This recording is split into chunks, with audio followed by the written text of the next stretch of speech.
Hai Sobat Rebahan, selamat datang di channel hiburan kaum rebahan. Armin akan membacakan kelanjutan sebuah cerita novel yang sangat seru, yang sangat menarik, yang sangat menghibur, yang sangat layak untuk diikuti dari awal hingga akhir. Sebuah cerita novel yang berjudul The Story of Yi-chan. Tetapi sebelum melanjutkannya, pastikan kalian sudah subscribe channel ini dan aktifkan lonceng notifikasinya agar tidak ketinggalan jika admin upload video terbaru. Jika kalian menyukai cerita seperti ini, jangan lupa like, jika berkenan share juga ke teman-teman lainnya agar teman-teman lainnya juga mendapatkan informasi dan hiburan di channel ini. Baik, kita lanjutkan di part ke-488 bertepatan dengan bab ke 2354. Pelayan rumah hanya bisa memohon. Tuan muda, mohon Anda tenang dulu. Tunggu sebentar. Tunggu hingga Tuan besar selesai berbicara dengan Tuan kedua. Barulah aku masuk untuk melaporkannya. Sujipe berteriak. Tidak mau, aku tidak bisa menunggu. Sekarang juga aku ingin masuk. Jika kamu masih menghalangiku, maka aku tidak akan segan-segan lagi denganmu. Pelayan rumah tidak tahu harus berbuat apa. Tuan besar Su berkata kepada Su Saude dengan raut wajah menghitam. Su Saude, kamu keluar, bawa JP masuk. Baik. Su Saude bergegas, berbalik badan dan berkata kepada pelayan rumah, Tuan besar sudah berkata untuk membiarkan JP masuk.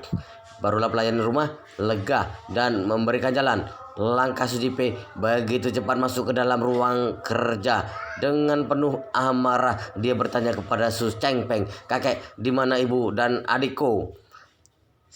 Dengan serius Tuan besar Su berkata, Jipe, aku juga baru mendapatkan kabar ini. Aku bahkan tidak tahu di mana keberadaan ibumu dan adikmu serta bagaimana kondisi mereka.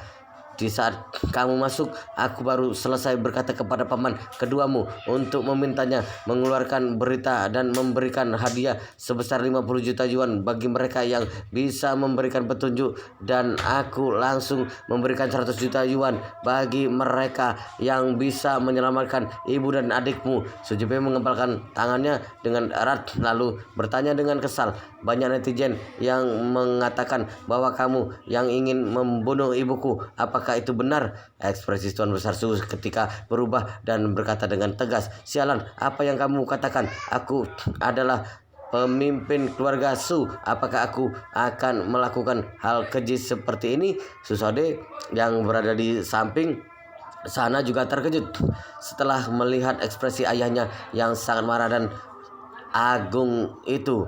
Tuan besar memang tuan besar. Bisa-bisanya dia memelotot sambil melontarkan bualannya. Dia bahkan bisa mengatakan dengan tegas, jika bukan karena aku yang tahu segalanya, mungkin aku akan berpikir bahwa dia tidak akan melakukan hal seperti ini. Hais, sepertinya perbedaan antara aku dan tuan besar memang tidak jauh. Sujipe berkata dengan sedikit mendesak, jika dilihat dari sebelumnya, aku tentu tidak akan percaya. Tapi setelah kejadian di mana Suroli dijual, meskipun semua orang berpikir bahwa itu adalah perbuatan ayah, tapi aku sangat mengerti seperti apa ayahku. Sejahat apapun dia juga tidak jahat hingga di titik di mana dia mencelakai putrinya sendiri. Jadi dia benar-benar tidak menjadi kambing hitammu. Berkata sampai di sini, Sujipe berkata sambil mengetakkan giginya. Suroli adalah cucumu, tapi kamu masih begitu tega melakukannya, apalagi dengan ibuku. Begitu mendengar hal ini, amarah Tuan besar Su segera memuncak. Dia mengecam batu tinta yang berukir naga senilai puluhan juta yuan itu, kemudian langsung membantingnya ke lantai hingga hancur.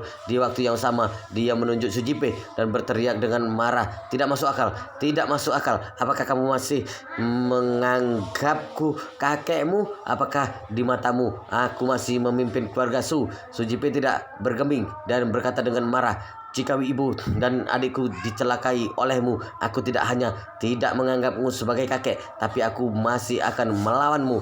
Tuan besar Su sangat marah. Dia menunjuk Su Saude dan berteriak, Su Saude, tampar 100 kali. Susode segera maju dan mencengkram kerah Sujipe sambil mengertakkan giginya. Dasar anak pemberontak, tidak tahu diri, ayahmu tidak ada, maka aku sebagai paman akan mewakilinya untuk memberimu pelajaran. Sujipe mengertakkan giginya dan mendorong Susaude, lalu dia memundurkan beberapa langkah hingga ke depan pintu, kemudian berteriak sepatah demi sepatah kata sambil menunjuk Tuan Besar Su.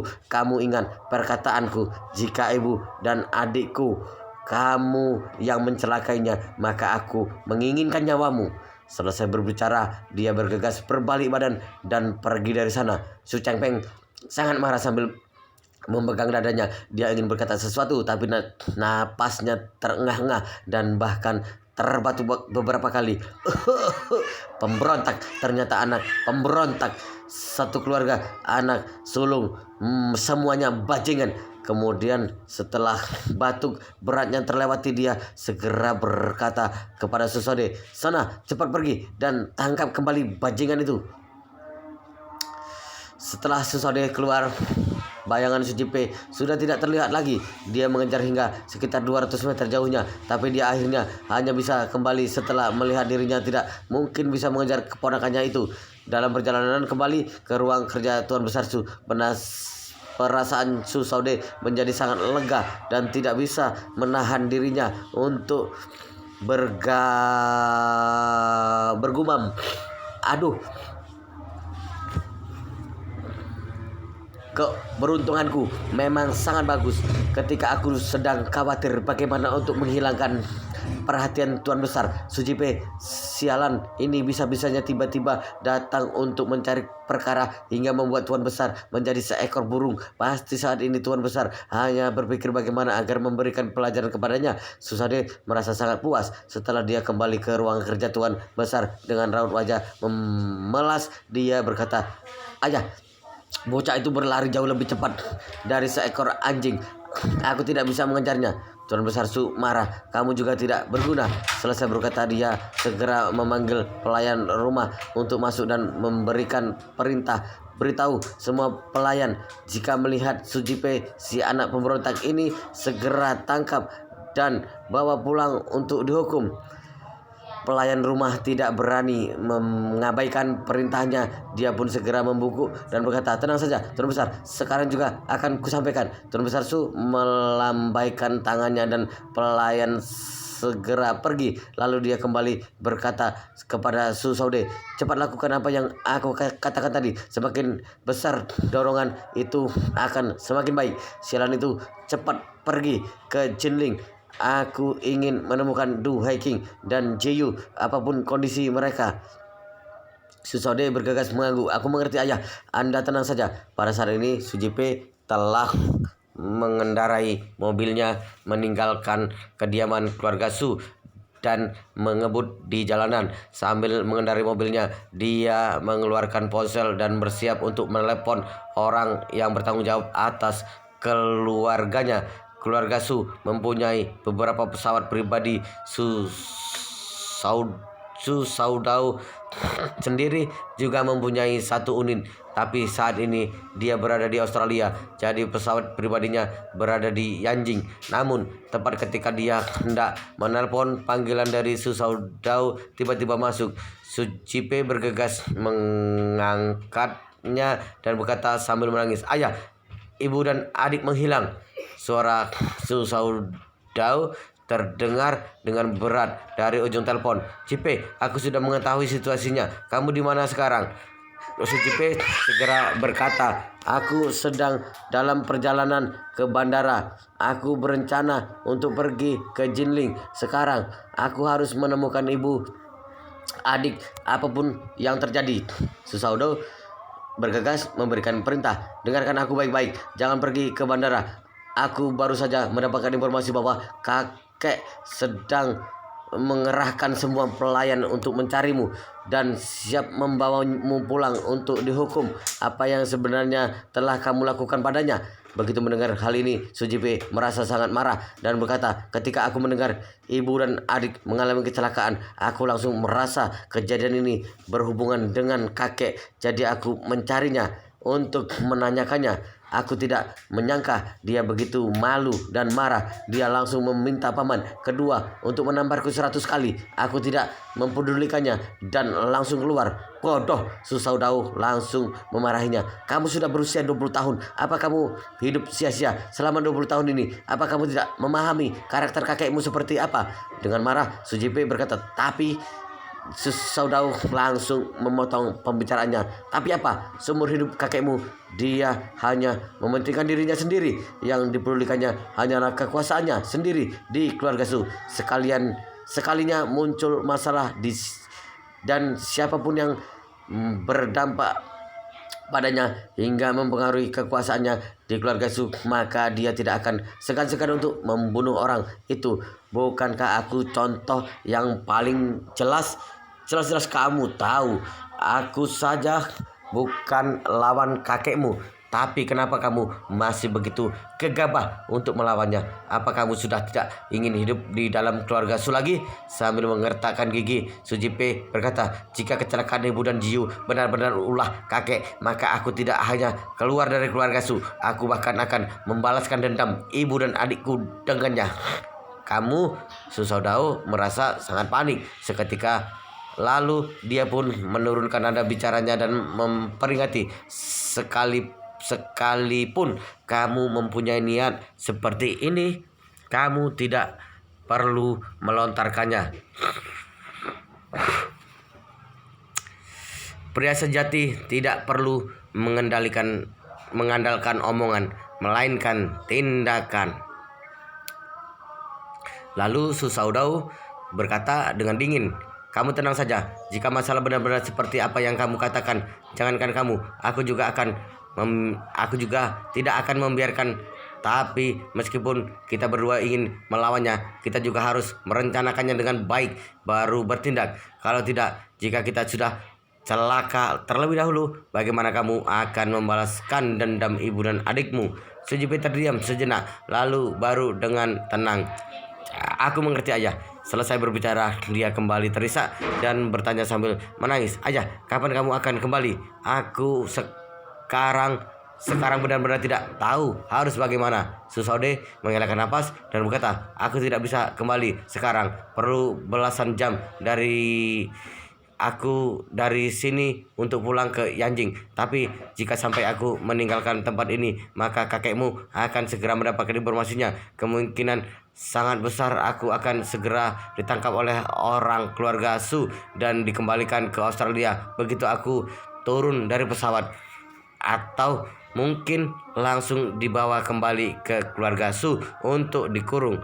Sujipe bertanya dengan tidak berdaya, ayah, lalu apa yang harus aku lakukan sekarang? Aku ingin pergi ke Jinling untuk mencari ibu dan Jiyu. Keberadaan mereka tidak diketahui saat ini, kemungkinan masih hidup. Susaudau berpikir jenak dan berkata, seperti ini, kamu jangan pergi ke bandara lagi. Cukup berkendara saja dengan mobil ke Jinling. Lalu Susaudau kembali memperhitungkan dan berkata, dari Yanjing ke Jinling setidaknya 1000 km dengan kecepatan tinggi. Jika kamu mengendarai dengan cepat, maka kamu akan tiba dalam 10 jam. Sujipe segera berkata, baiklah ayah, aku akan berkendara ke Jinling. Susaudau bergegas memberikan perintah, bersikaplah serendah diri mungkin ketika tiba di Jinling. Jangan mencoba menggunakan kekuatan keluarga Su, karena jika sampai mereka mengetahui kamu di Jinling, mereka pasti akan menangkapmu. Sujipe tercengang, ayah, jika tidak menggunakan kekuatan keluarga Su, bagaimana cara aku bisa mencari ibu dan Jiyu?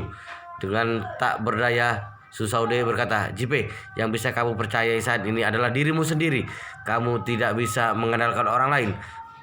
Lalu dia kembali menambahkan, oh iya, aku dengar kakek telah mengutus paman kedua pergi ke Jinling. Dia pasti menggunakan pesawat untuk ke sana. 2 atau 3 jam lagi dia akan tiba di Jinling.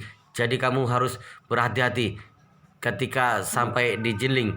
Untuk sesaat Sujipe merasa sangat tidak berdaya. Dia pun bertanya, ayah, menurutmu apakah ibu dan Jiyu masih hidup? Susaudo terdiam untuk sesaat, lalu berkata, "Cipe, selama masalah masih belum ada kepastian, maka harapan akan selalu ada." Kemudian dia kembali memberikan perintah, "Tapi kamu harus ingat, kita harus siap dengan hasil terburuk." Sujipe berkata dengan serius, "Aku mengerti, ayah." Di saat Sujipe mengendarai mobilnya ke Jinling, keluarga Su telah mengumumkan sayembara ke publik.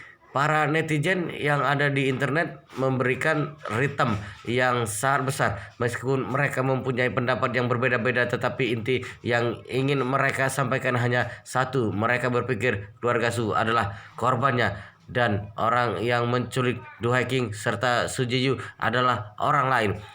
2 jam berlalu, Susaudo 2 jam berlalu, Susaude telah mendarat di Bandara Internasional Jinling dengan pesawat pribadinya, yang kebetulan adalah pada saat yang sama landasan kedua pada Bandara Internasional Jinling juga mendapat sebuah pesawat pribadi yang mendarat di waktu yang sama. Pesawat pribadi ini terbang dari New York, Amerika, terbang dari sepanjang jalan selama belasan jam. Setelah pesawat mendarat di bawah komando dari apron, pesawat berhenti dan parkir dengan sempurna.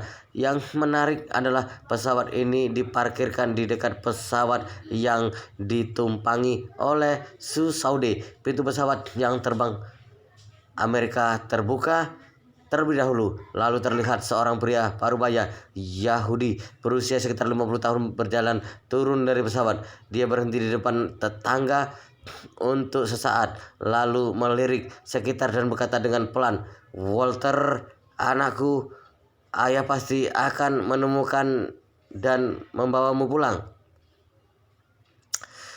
Orang yang berbicara ini adalah ayah dari Walter Horowitz, Steve Horowitz.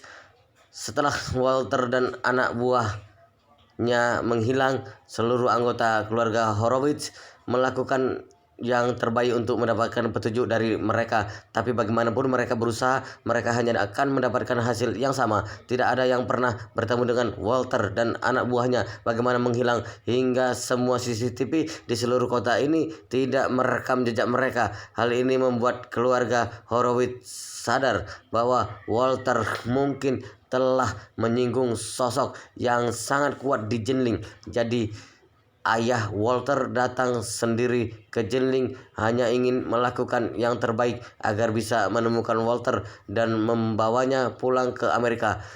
Dan pada saat ini pesawat yang ada di sebelahnya juga telah mengeluarkan tangganya. Susaude melangkah keluar dan langsung turun ke bawah. Pada saat ini 6 unit mobil limosin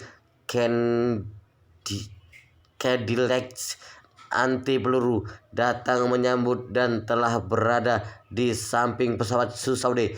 Dalam mobil itu turun sekelompok pria dengan pakaian hitam, jumlahnya sekitar 20 orang, dan semuanya berdiri di samping mobil itu, di samping pintu mobil.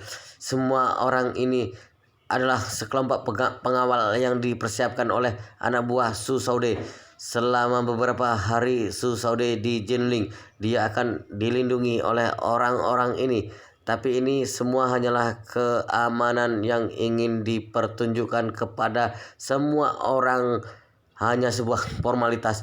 20 menit sebelumnya, keluarga Su telah mengirim 20 master top ke kota Jinling. Semua orang ini akan melindungi Susaude secara diam-diam. Bahkan mereka juga menuruti semua perintah dan instruksi dari Susaude untuk mencari keberadaan Du Haking dan Su Jiyu. Steve menyadari keberadaan Susaude. Dia tidak menyangka pria Tiongkok yang terlihat biasa-biasa saja mempunyai kemampuan yang sangat besar. Lalu dia pun bergegas turun dan mulai bertanya kepada asisten yang ada di belakangnya, "Coba periksa nomor registrasi pesawat yang ada di sebelah cepat."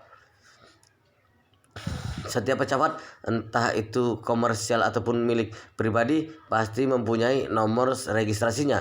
Selain itu, nomor registrasi itu biasanya dicetak di badan pesawat. Biasanya nomor registrasi itu berubah inisial, huruf, dan 4 angka. Contohnya B2233 seperti ini. Di antara kode tersebut, huruf B mewakili sebuah negara tersendiri. Jadi dimanapun kamu berada, jika kamu melihat nomor registrasi seperti ini dan diawali huruf B, maka kamu bisa mengucapkannya dengan yakin bahwa itu adalah pesawat milik Tiongkok. Jadi alasan kenapa Steve Horowitz ingin memeriksa nomor registrasi tersebut adalah karena dia ingin mengetahui milik negara mana pesawat ini dan sekaligus melacak identitas Su Saude. Memeriksa hal seperti ini umumnya tidak sulit. Tepat ketika Su Saude turun dari tangga pesawatnya, asisten Steve telah berhasil menemukan hasil dan segera melaporkan.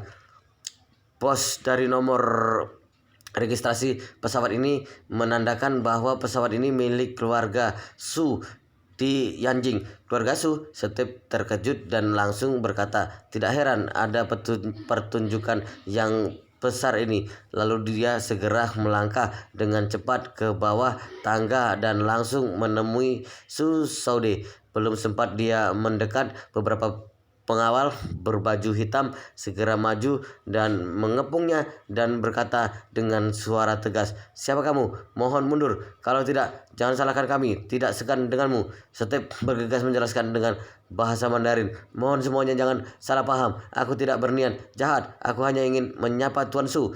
Baru saja Su Saude bersiap untuk masuk ke dalam mobil, dia langsung memandang Steve dengan penasaran. Setelah mendengar perkataannya, lalu bertanya, kamu mengenalku? Dengan buru-buru Steve berkata, Tuan Su, aku adalah penanggung jawab keluarga Horowitz di Amerika. Aku tidak tahu apakah Anda pernah mendengar keluargaku atau tidak. Su Saude mengerutkan keningnya. Keluarga Horowitz di Amerika? Sepertinya belum pernah mendengar keluarga nomor 1 ini. Apakah sangat hebat? Dengan kekesalan dalam hati, Steve kembali menambahkan, ibuku dari keluarga Rothschild. Di dunia ini popularitas keluarga Rothschild bisa dikatakan sangat terkenal dan tidak ada yang tidak mengetahuinya. Ternyata begitu. Saude mendengar ini, dia langsung memberikan perhatian lebih ketika mendengar orang Amerika ini mempunyai hubungan darah dengan keluarga Rothschild. Lalu dia segera berjalan ke hadapan Steve dan mengulurkan tangan terlebih dahulu, kemudian memperkenalkan diri. Halo, aku Su Saude. Steve bergegas menjabat tangan Su Saude dengan perasaan senang, lalu berkata, halo Tuan Su, namaku Steve Horowitz. Sungguh suatu kehormatan bisa mengenal Anda. Su Saude mengangguk dan bertanya dengan penasaran, dari mana Tuan Steve? Steve segera menjawab, aku terbang dari New York dan baru saja mendarat di Bandara Jinling. Ya, Su Saude tersenyum. Kita sampai di waktu yang sama. Kemudian dia kembali bertanya, ada tugas apa Tuan Steve ke Jinling? Tidak, Steve menjelaskan, beberapa waktu yang lalu putra sulungku datang ke Jinling untuk mengembangkan bisnis keluarga. Lalu tak lama kemudian dia menghilang dan mendatangkanku ke sini hanya ingin mencari keberadaannya. Oh, Su Saude penasaran dan bertanya dalam hati, kebetulan sekali, ternyata kedatangan Steve ke Jinling juga untuk mencari seorang yang mempunyai hubungan darah dengan keluarga Rothschild juga bisa hilang di Jinling. Tapi jika dipikirkan dengan rinci, kota Jinling ini memang sedikit aneh dan tidak normal. Tidak hanya orang yang mempunyai hubungan darah dengan keluarga Rothschild yang menghilang, tapi menantu dan cucu perempuan tertua dari keluarga Su juga demikian. Sepertinya tempat kecil seperti ini mempunyai sesosok manusia hebat. Pada saat ini, sebuah kilat melintas di benak Su Saude. Apakah kehilangan putra Steve dengan Du Hacking dan Su Shiyu saling berhubungan? Sampai di sini Su Saude mempunyai firasat bahwa dua kejadian ini sepertinya memang berhubungan. Lalu dia segera berkata kepada Steve, sejujurnya kedatanganku ke Jinling juga sama, untuk mencari orang. Sepertinya kita berdua mempunyai tujuan yang sama. Jangan-jangan orang yang ingin kita cari berada di satu dalang yang sama. Benarkah? Steve terkejut. Tuan Su, karena masalah ini Anda bahkan harus turun tangan sendiri. Apakah anggota keluarga Su juga menghilang di Jinling? Su Saude mengangguk. Benar sekali.